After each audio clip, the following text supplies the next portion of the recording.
So we got to talk about something. Today is Wednesday, August 20th, I believe.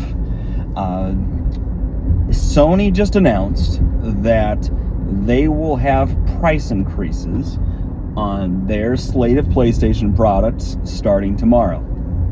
So the PlayStation 5 Standard, the disc-free digital version, and then their PlayStation 5 Pro are all receiving about a $50 increase. That's 50. That is a train. I am trapped by trains during my lunch break here. So, raising the prices by $50 on their equipment. Accessory prices remain unchanged for the foreseeable future. They're citing broader economic environment as to the reason why the price is going up. If you're following the news at all, that shouldn't be terribly surprising to you. But I want to give you a history lesson on video game consoles a little bit. So it used to be that these pieces of equipment would start at a higher price and then gradually tamp down over time. This was definitely seen as evidenced in especially the PlayStation slate of consoles in the past. PlayStation 3 was a notorious one where it started at $600, had full backwards compatibility because they had the hardware built in from PlayStation 2. They had other features like Linux support that they over time pared back on to reduce that price down to $400 and then $300 eventually. You see a similar stuff with Nintendo. Nintendo in the past, what would happen is that it started at a higher price, prices would go down in time, and or they would pack in a game with it to keep the price that it was, adding a greater value.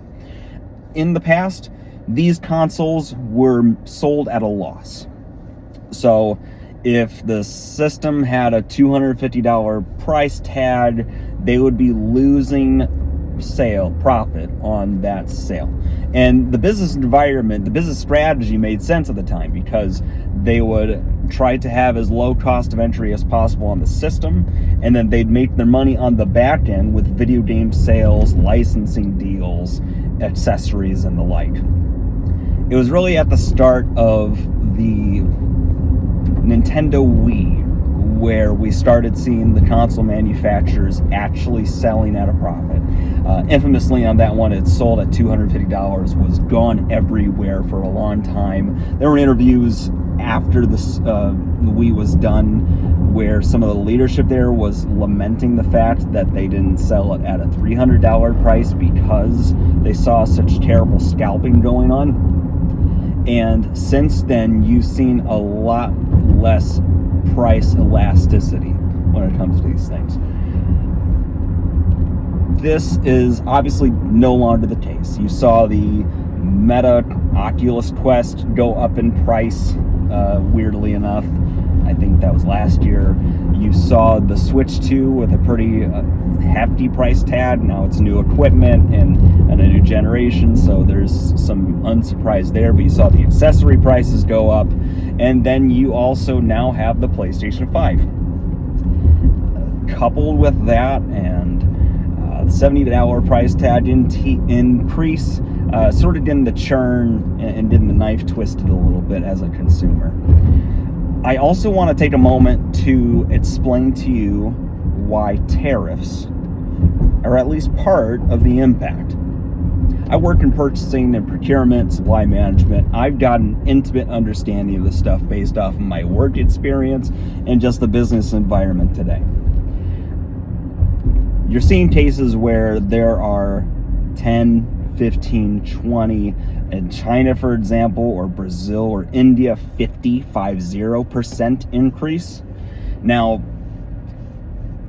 when it comes to tariffs, even if you have U.S. manufacturers making product for you, there's more in that chain of product than just the final sale. So it might not have a 15, 20, 30% tariff on that sale price from your domestic manufacturer. But most of these people buy components, raw materials, and lots of those raw materials aren't made domestically. They're made overseas. Sometimes it's a case of pricing, get more reasonable pricing because of things like different labor pay rates and standards on different countries. Other pieces of it are cases where we just don't have the manufacturing capability here in order to build those on site, and the math doesn't make out even if you account for the tariff costs. When it comes to things like video game systems and consoles, in those cases, you're talking about the equipment being built in East Asia. There have been cases in the past, and there's probably still some, where China is the primary source and manufacturer, and they get levied those heftier increases. After the last administration levied tariffs, they had done some work to move and offshore some of that manufacturing to places like Taiwan. I believe that Singapore is one, and Thailand, as a pass-through to try to get around those tariffs. And of course now there are 10-15% on those as well. So you're in a situation currently where even if, say, Nintendo or Sony, based out of Japan, are putting in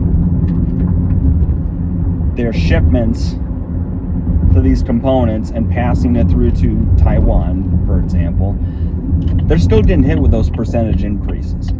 Okay, and this is a case where they are selling the finished good of the product to United States customers, who then have to eat that cost. So in the case of, let's say, a $500 priced PlayStation 5, let's say minimum 15% on that. That is based off of the declared value that the importer, the people buying the product, are paying. I don't know the specifics of how Sony is valuing that, but I can tell you right now, lots of people that are selling to the United States, they are declaring the value at the retail price or the sale price of the actual product, rather than declaring it based off of the material costs they have. Why is that? It's because if they provided that level of granular detail, manufacturers could then try to reverse engineer and then figure out exactly what portion of that product is impacted by tariffs, and that could then reveal profit margins and information that the sellers just don't want to have to give up. So that's why you're seeing the part increase on this stuff, because even if it is manufactured component and then assembled in the United States, a portion of that sale price is going to be hit by tariffs. And from a financial perspective, these manufacturers still want to be able to sell at a profit instead of eating the cost over time. You have cases right now with John Deere and then auto manufacturers citing hundreds of millions or billions in tariff costs. I'm sure it's a similar situation with Sony. I haven't checked their financials. But in case you want an explainer as to why this is legitimate, why this is truly a tariff impact, there you go. Now, on the consumer side, I'm really curious to see how this is affected in the actual demand, because these are already premium prices to me. Luxury goods, more or less, when you consider not only the console price, but also just the accessories, the cost of games, and the like. It's making it's making an expensive habit more expensive. And so I think you're going to see, from a market standpoint, there's going to be a tapering off in sales, because this is going to become prohibitively expensive. Now, Sony and the like have done their math to figure out how the equilibrium is going to play out between loss of sales versus added profit on that. But I think we're probably heading towards a tipping point where some of these console manufacturers are going to see a dip in sales. Even Nintendo right now. Now, they sold gangbusters the first month. Great sales. Awesome sales. Supposedly the best sales record in gaming history. Now you're seeing a healthy amount of stock on shelves. We don't have more data yet on sales for month over month yet, but I'll be really curious to see how that pans out and what it looks like compared to the broader market.